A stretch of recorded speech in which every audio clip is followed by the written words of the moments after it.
السلام علیکم دوستو، امید ہے کہ آپ سب لوگ خیریت سے ہوں گے۔ اسلامی واقعہ: حضرت سلیمان علیہ السلام کو ایسی بھی مثال حکومت اور سلطنت حاصل تھی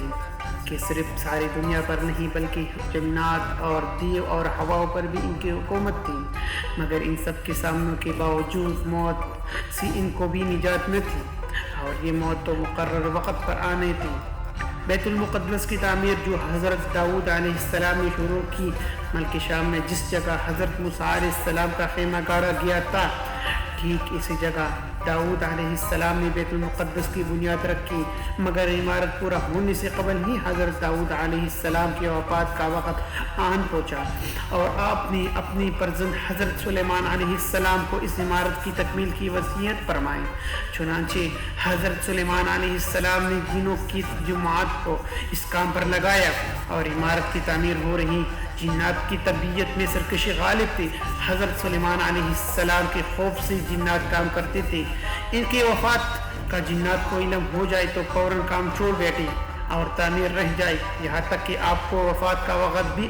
قریب آ گیا اور عمارت مکمل نہ ہو سکے، تو آپ نے یہ دعا مانگی: الہی، میری وفات جنوں کی جماعت پر ظاہر نہ ہونے پائے، تاکہ برابر عمارت کی تکمیل میں مصروف رہے، اور ان سب کو علم غیب کا جو دعویٰ ہے وہ بھی باطل ٹھہر جائے۔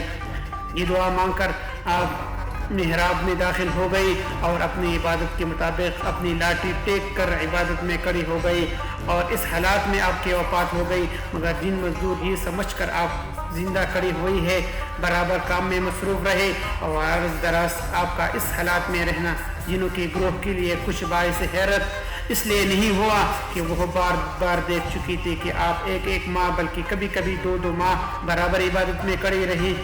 کرتی تھی،